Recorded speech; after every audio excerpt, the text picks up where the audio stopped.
Salam dostlar, mən Nurdan Amanova. Salam dostlar. Mən Vəliyev Kənan. Dövlət İmtahan Mərkəzinin keçirdiyi buraxılış və qəbul imtahanlarına ümumi olaraq 687,8 bal toplamışam. Eyni zamanda Qərbi Azərbaycan Qayıdış Olimpiyadasında qızıl və gümüş medal, Respublika fənn olimpiadalarında isə tarix fənni üzrə qızıl medal qazanmışam. Deməli dostlar, bu günləri Kənana bir neçə sualım olacaq. Necə bu uğurlar əldə etdiyindən bağlı. Birincisi ən maraqlı olan bütün şagirdlərə vaxtı necə bölürdün? Belə ki, biz 1, 3, 5-ci günlər kursda olurduq. Saat 2-dən 7-yə kimi. İstəyirəm bu günlərdən danışım. Evə gedib 1 saat hardasa özümə bir vaxt ayırırdım. Vaxt ayırdığımda telefona baxırdım. YouTube falan filan. Ondan sonra hardasa 1 saat 9-da dərsə başlayırdım və 11-ə 12-yə qədər oxuyurdum. Sonra bir yarım saatlıq dincəlirdim və gecə saat 2-yə 3-ə kimi bəzən isə bu daha çox olurdu, bəzən daha az olurdu, 1 olurdu, 12 olurdu. Gündən-günə dəyişirdi. Kursa getmədiyim günlər isə 2, 4, 6, əslində 2, 4-cü günə məktəbə gedirdim və məktəbdə də riyaziyyat, yəni yazılı fənləri ora aparıb boş dərslərdə vaxtımı boşa keçirmirdim.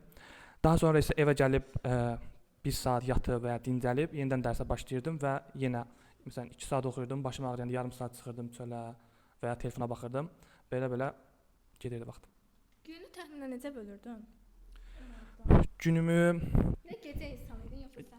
mən gecə insanıyam. Heç vaxt səhər durub dərs oxuya bilməmişəm. Bir dəfə saat 5-də durdum amma alınmadı. Gecə saat 2-yə kimi, olimpiada vaxtlarında isə, olimpiada buraxılış üstə düşəndə isə saat 4-ə 5-ə kimi hətta oturduğum vaxtlar olub. Hansı kitablar məsləhət görürsən? Məsəl üçün bəzi kitablar var ki, mənim üçün bu izlənsin kitabı idi. Yəni məsələn, onu işləmək çox vacibdir falan dediyim bir kitab var abituriyentlərə. Hansı fənn üzrə, hamısını deyim. Hamısını deyirəm. Əvvəla, yəni ki, toplular deməyə ehtiyac yoxdur. Topluları hər birini işləməlisiniz. Riyaziyyatda güvən işləmişəm 9-cu sinifdə. 10-11-ci sinifdə, 11-ci sinifdə izə işləmişəm biraz, amma çox az işləmişəm. 20 sınaqları bitirmişəm. Riyaziyyatda mənim bir bazam olduğuna görə hazırlıq dövründə çox əziyyət çəkməmişəm sözün düzü. Azərbaycan dilində güvən, mücrü çox qəşəngdir. Onu işləmənizi hamınıza tövsiyə edirəm. Daha sonra güvən dediyim, MHM, xüsusilə 3-cü qruplar MHM-i həm ədəbiyyatdan, həm Azərbaycandan işləməlidirlər. İngilis dilindən Reading End deyə bir vəsait var. 30 sınaqdır. B1 səviyyəsinə yaxın bir kitabdır. Həqiqətən onu işləmək insana daha da inkişaf etdirir. Tarixdən isə topludan başqa bir şey işləməmişəm. Olimpiada üçün. Olimpiada üçün də sadəcə oxumuşam. Test işləməmişəm. Bəs 3-cü qrup olaraq riyaziyyatı necə bu qədər yaxşı bilirdin? Nə qədər idi riyaziyyat falan? 94-18 idi. Belə idi ki, mən məktəbdə 9-cu sinifə kimi qrup seçməmişəm. Bütün fənləri oxumuşam, kimyadan başqa. Kimyanı oxuya bilməmişəm sadəcə. Təəssüflər olsun. Kimyanı sevirəm. Hə, kimyada bir dənə oksidləşmə, reduksiya dərsi var idi. O dərs həqiqətən çox qəşəng idi. Çox maraqlıdır həqiqətən. O səviyyəsi olanlar, universitet səviyyəsi olanlar bilər ki, o dərs yəni çox qəşəngdir. Hə, riyaziyyat 5-ci sinifdən mən riyaziyyat çox sevmişəm. Hətta mənə deyiblər sən 1-ci qrupa get, amma tarixə olan marağı məni 3-cü qrupa yönləndirib. Yəni siz indidən deyim ki, yəni hazırlığa bel bağlamayın. Yəni hazırlıq da çox vacibdir, amma siz məktəbdə bir müəyyən bir baza almalısınız. Məsələn mən ingilis dilindən bazam yox idi. 5-ci sinifdən keçirməyə başladı ingilis dili bizə, ikinci xarici dil kimi və həftədə bir dəfə idi. Mən rus dilinə önəm verdiyim üçün ingilis dilini yola verirdim sözün düzü və bu mənə çox ağır oldu nəticələri və demək olar ki 9 və 10-cu sinifdə dərslərimin günümün 3-4 saatı ingiliscə gedirdim. Yəni ona görə məktəbdə aldığınız baza çox vacibdir. Bu arada mən bir öncəki videomda demişdim, ingilis məncə general video nə idi? General English-la inkişaf elətdirir. Yəni buradan tövsiyə olunur. Bir də ən çox əziyyət çəkdiyim fən hansı idi? 9 və 10-cu sinifdə ingilis dili dediyimə görə, 11-ci sinifdə isə riyaziyyat. Çünki riyaziyyatdan biz mövzuları çatdıra bilməmişdik. Loqaritmları falan yeni keçirdik. Kubu olsun, fəza hissələri mən heç başa düşmürdüm, ancaq YouTube-dan yazıb gəlirdim. Yəni yenə başa düşüb yazırdım da köçürmürdüm. Salam olsun sizlərə. Amma riyaziyyatdan, yəni oxumaq istəyirsinizsə ətrafları yazmalısınız. Yəni yoxsa qapalılar yazdım, birini yazdım, biri eynidir keçmək düzdür. YouTube-a da baxın, nə ilə eləyin, amma öyrənin. Deməli biz bayaqlar söhbət elədik ki, heç indiyə qədər dərs fırlatdığın olub. Çünki olur, çox şagirddə olur. Həqiqətən dedi ki, indiyə qədər heç dərs fırlatmamışam. Sadəcə bir dəfə həstəyəm deyib gəlməmişəm. İndi bir dənə də sualım var ki, heç köçürdüyün olub. Bu məncə hər bir şagirdin artıq elədiyi bir şeydir. Sən də qəbul olursan, biraz etiraflara açaq. Əslində bu aprelə qədər olmamışdı. Apreldə olimpiyadanın final mərhələsi var idi və mən 4 il Rufaya qatılırdım və medalım yox idi. Və mən çox ciddi hazırlaşırdım. Yəni gecə gündüz tarix oxuyurdum. Yəni məcbur texnologiya gəlməli idim. Ona görə o vaxtlarda köçürdüyüm olub. İngilis dilini köçürmüşəm, Azərbaycan dilini köçürmüşəm. İngilis aprel. Hə. Hə, o dövrdə olub. Yəni ki, bir 10-15 gün güclü keçirmişəm. Amma belə çox vaxt keçirməmişəm. Çox qəşəng bir etiraf idi o. Müəllimlərə hazırlığa necə sinifdən başlayırsan? Məncə bunu bayaqlar dedin, amma yenə də bir qısa bir. Deməli mən 8-ci sinifdə Texniki Təhsil Mərkəzinin imtahanlarında iştirak etdim. Güzəştli imtahanı idi və 700 bal üstündə idi. Mənə 135 bal gəldi. Dedim yəni bu ola bilməz. Gəldim Texnoya, dedim yəni mən 135 bal olmadı, məndə çox olar. Sonra Mirkan müəllim var burada, araşdırdı və səhv yoxlandığına qərar verdi və 635 bal oldu məndə. Bəli, belə bir tarixçəm var. Yəni 600 keçdiyimə görə Texnoda 100% güzəşt qazandım. Əslində onu qazanmasaydım mən Texno ilə yolum bəlkə də gəlməyəcək, kəsişməyəcək yollarımız və yaxşı da kəsişdi. 9, 10, 11-ci sinifdə hazıra getməyəcəm. Yəni 9-cu sinifdən başlayaraq. Məncə elə 9-cu sinifdə getmək daha yaxşıdır. Əgər blokunuz yaxşıdırsa, bloku 10-dan da getməyi məsləhət görürəm. Çünki 9-cu sinifdə sadəcə buraxılış fənlərinə odaqlanmanız daha yaxşı ola bilər. Demək az bir şey var ki, mənim özümdə əziyyət çəkirəm bundan. Az dil qrammatika. Sən az dil qrammatikan məncə yaxşı idi. Bu haqqında nə söyləyirdin? Belə ki, mən ilk dəfə Rufoya Azərbaycan ədəbiyyatdan qatılmışam 8-ci sinifdə. O dövrdə dimi işləyirdim, yəni özüm üçün evdə və mənə çox çətin gəlir. Xüsusilə söz kökü, qrammatikası ayırmaq ən çətin çəkdiyim mövzu idi. Yəni qrammatikanızı inkişaf etdirmək istəyirsinizsə, hədəf kitabını alın. Məncə hədəf kitabı və M. Hakim kitabını da almanız yaxşıdır. Oxuyursunuz və işləyirsiniz topunu. Bilmədiyiniz sualları nişanlayırsınız. Bir həftə sonra onlara dönüb baxırsınız və bilirsiniz ki, onu işləyə bilirsiniz ya yox. Əgər işləyə bilirsinizsə, həqiqətən onu öyrənmisiniz. Və müəllim burada izah eləyəndə ondan məncə kifayətlənməyin. Gəlin YouTube-da müxtəlif müəllimlərə də baxın. Çünki hər müəllimdən yeni bir şey öyrənə bilərsiniz. Mən belə etmişəm sözün düzü. Ədəbiyyatda sənətkarların yaradıcılığını oxumaq önəmlidir. Yaradıcılıq əslində bu suala necə cavab verim bilmirəm. Bizdə 30 sual ədəbiyyatdan olur. Yaradıcılıqdan cəmi 2-3 sual düşür. Lakin yaradıcılıq çox uzundur, hədsiz uzundur. Uşaqların 60-70% bəlkə yaradıcılıq oxumur, əsərlər oxuyur. Amma mən yaradıcılıq oxumasının tərəfdarıyam. Çünki burada da gördük 3 sual düşmüşdü. Ona görə məncə oxuyun. Çünki həm maraqlıdır, olan yaradıcılığın tarixçisini öyrənirsiniz, bizim şairlərimizin, yazıçıların. Ona görə oxumağınız məncə vacibdir. Çünki onu çıxdaşla tapa bilmirsiniz. Yəni oxumaq. Ədəbiyyatdan oxumaqdan həzz alıb doya bilmədiyim bir əsər var. Əslində çoxsunu can dərdə oxuyurdum. Amma birini seçəcək olsam, keçən il son gecəsini seçərdim, Anarın. Orada Səkinə xalanın yalnızlığı. Hər dəfə onu oxuyanda insanın içində bir, necə deyim, qəm, kədər qüssə gəlir. Həmçinin İntiqamın əsəri idi, deyəsən, Qılman İlkin idi, yadımdan çıxıb. Xazangül, ermənilərin Azərbaycana törətdiyi faciələrdən bəhs edirdi. Orada bizim Azərbaycan qadının göstərdiyi qəhrəmanlıqdan bəhs olmuşdu. O var. Bir də var idi Əli Səmədlinin Qanlı Bənövşə. Çox dedim deyəsən. Biraz çox. 3 dənə əsər göstərə bilərəm. Amma hansını seçsəm, birinci olsan Qanlı Bənövşəni seçirəm. Çünki orada Zərifin faciəli ölümü həqiqətən məni hər oxuyanda kədərləndirir. Hazır belə şeylər girmişkən, tarixdə özünə ideal götürdüyün şəxs var. Bunu soruşmuşdum bilirsən. Əslində çoxdur, amma birinci seçəcək olsam Məmməd Əmin Rəsulzadəni seçərəm. Çünki o hələ mənim yaşımda olarkən ilk siyasi təşkilatımızı qurub, Şərqdə ilk demokratik cümhuriyyəti yaradıb, qadınlara kişilərlə bərabər ilk dəfə seçmək və seçilməyə hüquq verib, sürgün olunub, sürgündə belə Azərbaycan üçün çalışıb, Azərbaycan üçün vuruşub. Yəni seçmək istəsəm onu seçərdim. Mən də çox tarixə əlaqəm yoxdur, amma seçə biləcək olsam çox gözəl cavabdır. Hazır tarixə girmiş, tarixdə xronologiya və xəritəni necə öyrənirdin? Xəritə hər dərslikdəki, yəni analiz səhifədəki hər xəritəyə məncə fikir vermək lazımdır, gözünüzdə olsa. Xronologiya isə mənim tarix öyrənmə şəklim belə idi. Məsələn, 7-8-ci sinifdən öyrənməyə başlamışam. Kupletlərə bölərək, məsələn, bir səhifəni 2 yerə bölmüşəm. Hər kupleti, yəni 2 kuplet olur. Onu 3 dəfə oxumuşam, özümə danışmışam. Sonra dikəni keçmişəm. Bunu qurtardıqda isə dərsi ümumilikdə bir dəfə oxumuşam və özümə danışmışam. Belə oxuduq, mənim yaddaşım həqiqətən zəif olub. Belə inkişaf etdirmişəm və artıq hazırlıq vaxtı isə bir səhifəni bütöv götürüb o tərzdə çalışmışam. Yəni xronologiya öyrənmək istəyirsinizsə, bu metod sizin üçün əlverişli ola bilər. Bəs hansı tarixi hadisə səndə dərin iz buraxıb? AXC-nin süqutu ola bilər. AXC-nin süqutu deyim belə, 1920-ci ildə. Çünki yeni çiçək açmış bir cümhuriyyətə süqutu uğratdılar. O həqiqətən çox pisdir. Sən gələcəkdə akademik dönəmdən çıxırsan da, olursan, tələbə olursan, özünü daha çox oxuyan biri kimi görürsən universitet dönəmində, yoxsa aktiv sosial həyat yaşayan tələbə kimi? Yəni dediyi budur ki, universitetdə Əgər Ad Universitetinə qəbul olursam, yəqin ki, sosial həyatım zəif olacaq. Çünki oranın tədrisi, yəni bir dərs saat 8-dədir, bir dərs axşam saat 5-dədir. Yəni ona görə biraz sosial həyatım yəqin ki, orada zəif olar. Amma məncə əksinə olacaq. Çünki adada həqiqətən sosial həyatın olmaması, zəif olması demək. Amma Bakı dövlətə qəbul olursam, yəni daha yaxşı olar. Amma adada yəni ki, söz yox, orada varlıların uşaqları çoxsu, amma yenə də sosialləşmək, onlarla ayaqlaşmaq həqiqətən həyatı daha yaxşı öyrənmək üçün ola bilər. Bir də görmüşük Kənan gedib burada adada varlıların uşaqların içinə düşür. Nə bura 180 dərəcə dəyişib. Bəs siz saymıyorsunuz. Hətta bizi sayırlar. Hazırlıq vaxtında ən çox nədən imtina etməli oldu? Məsələn, yuxu ola bilər, başqa Hazırlıq vaxtında ən çox əyləncə ola bilər, geri plan ata bilər. Mən burada əyləncəmə heç qalmadım. Bundan danışaq biraz.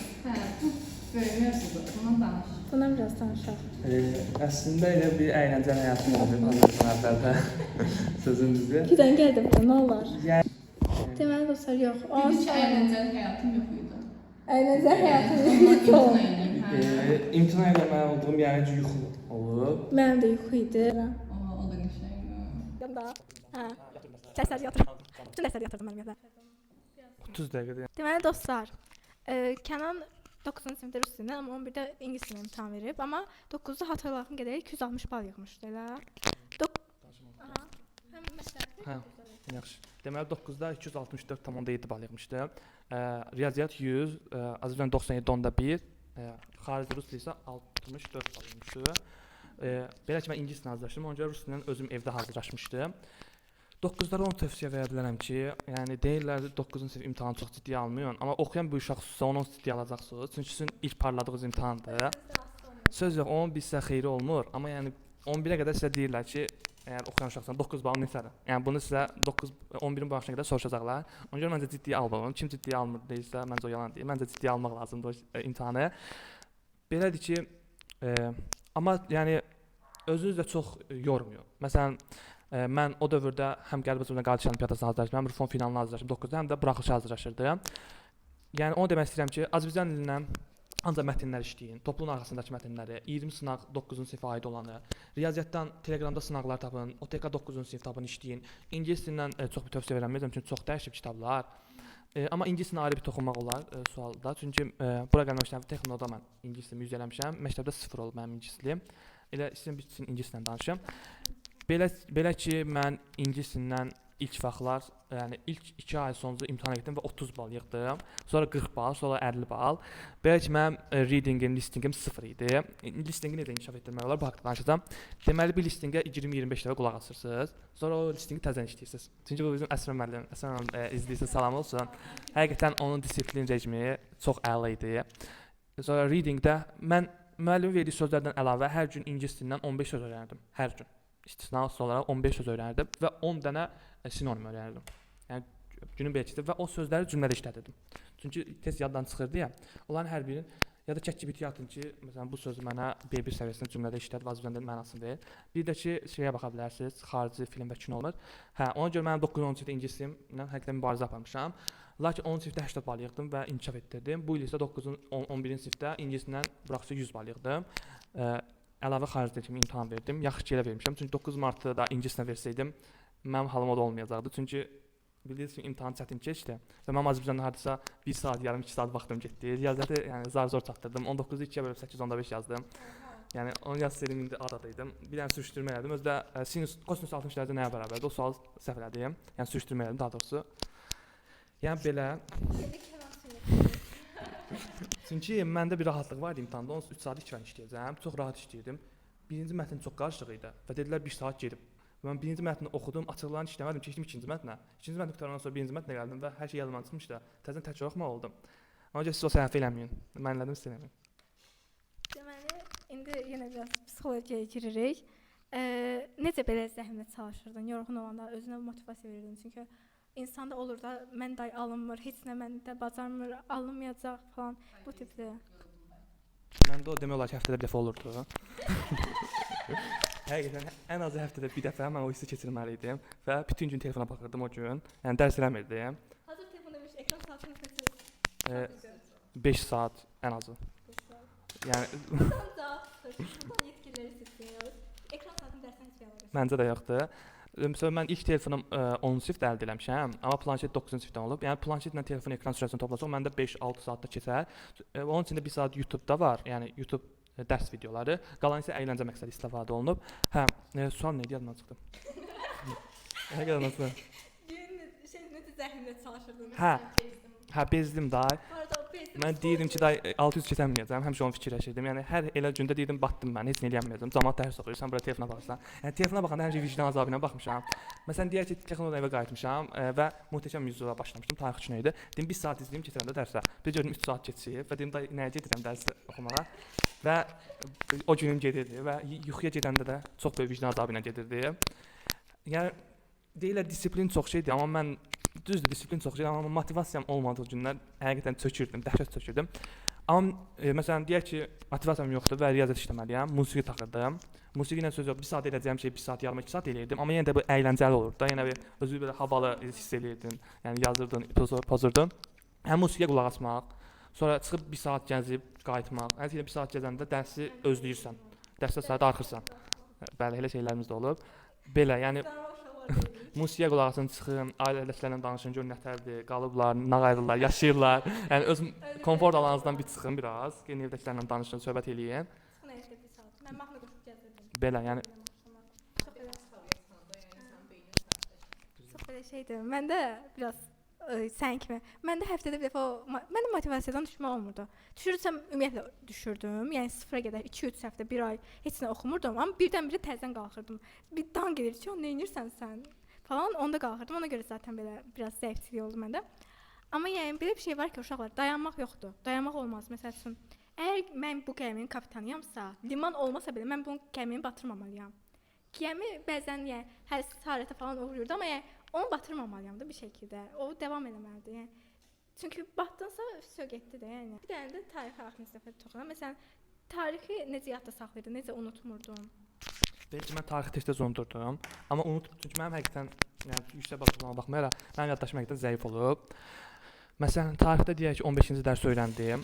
Mütləq 14-ü, 13-ü, 12-ni, 11-i onu təkrar eləyirdim. Çünki təkrar eləməsəm, məsələn, dünən oxuduğum dərs yadımdan. Məsələn, Qaraqoyunlu oxuyuramsa, Ağqoyun yadımdan çıxırdı. Ona görə keçib Ağqoyunda bütün təkrar eləmək lazım. Yəni o təkrar oxumamış mən dərsi oxumuş hesab eləmirdim. Elə bil ki, dərsi öyrənməmişəm kimi bir hiss gəlirdi mənə. Çünki o mənim günlük rutinim halına çevirmişdi. Ona görə hər dəfə tarixi təkrar edin, hər dəfə. Bu daha yaxşı olar. Bir də özünüzə sual-cavab eləyə bilərsiniz. Evdəki bacı qardaşlarınıza deyin ki, mənə buradan tut sual-cavab elə. Bu metodda yaxşı ola bilər. Rifaya girək. Bu arada 30 dəqiqə Keçərsən. Hə. Deməli Rufodan danışayım. Əgər Rufoda deyirsinizsə mən medal alacağam, məncə onu alacaqsınız. Yox, alacaqsın. Mən Nurdan da inanıram ki, alacaq. Çünki mən 11-də almışam medalı. Yəni sən hələ 10 olursan bu il. Məncə bizim amma fənlərimiz çoxdur. bilirəm, hə. Məsələn bizdə biraz rahatdır. Rahat necə? Məsələn ki, birinci hissədə kimyada da elədi də, çoxsu dərslikdən düşür. Çox birinci tur, birinci, ikinci demirəm. Bir hissədə. Nəsə kimyanın da çıxır, mən özü tarixə keçim. Humanitar fənlərdə birinci yer ancaq kitabdan. Birinci tur rahatdır, yəni oxuyan uşaqdır. İkinci tur isə əlavə dərsliklər var. Zəfər tarixi, Qarabağ tarixi, 2 kitabdır. Onlardan çox düşür həqiqətən. Onları oxumalısınız. Əgər onlar da güc çatacaqsa, hərəsi 200 səhifədir. Onları da oxuyursunuz və ikinci turda sizin üçün normal olur. Amma üçüncü tur üçün məncə müəllimə qoşulmalısınız. Bir fərdi müəllimə, əgər finala yüksələcəksinizsə, mən sözün düzü qoşuldum. Çünki üçüncü tur çox fərqlənir həqiqətən. Yəni ki, mən getdim ora, yəni 9-cu sinifdə getmişdim deyim, yəni bu nədir? Məndən deyir ki, analitik esse yaz. Dərslikdəki fikirləri yaza bilməzsən, özündən cümlələr qurmalısan. 100 sözlük esse yaz. Infoqram qur, infoqrativ qur. Yəni bunlar mənə yad olan sözlər idi. Ona görə müəllimə qoşuldum. O fənni bilənməliyəm. Yəni tarix necə deyim? Həmçinin müəllim də adını çəkdim, İsmaildən Şəfəq müəllimə. Qoşula bilərsiniz tarix fənnindən. Cəlilabadda da yaşayırsınızsa reklam deyim biraz. Texnotədris mərkəzi ən böyük kurslardan biridir Cəlilabadda. Həmçinin onlayn hazırlığa da artıq start verilib. Bu ay ərzində qeydiyyatdan keçməklə endirim qazana bilərsiniz. Hə, tarixdən qoşulmuşdum və yaxşı işdə qoşuldum. Çünki müəllim bizə o üsulu öyrətdi. Esse necə yazılır? Məsələn, mən esse yazmağı bilmirəm. Infoqram necə qurulur? Infoqrativ necə qurulur? Nə bilim, 4N1H belə bir layihələr var. Yəni kim harda, nə elə bir şeylər. Yəni lazımsız şeylər var. Ona görə məncə əgər finala keçirsinizsə, bütün fənlərə aiddir. Yəni ən azından bir ay müəllimə qoşulmağa çalışın. Onu demək istəyirəm. Amma ilk 2 tura həqiqətən zəhmət verib inanmalısınız. Yəni kimya üçün demirəm, həqiqətən yəni kimya, fizika bunlar əlavə olmur. Məncə bu il biologiyada getməlisən. Nəsə onu soran məsələsidir. Yəni çox çalışmalısınız.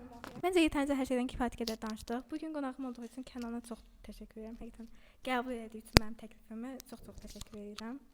Son söz. Deməli, əgər bura qədər izləyibsinizsə, hər birinizə təşəkkür edirəm və videoya like atmağı, kanala abunə olmağı, həmçinin kanallarımıza, mənim də kanalıma keçib abunə olmağınız bizə verəcəyiniz ən böyük dəstəklərdən biridir.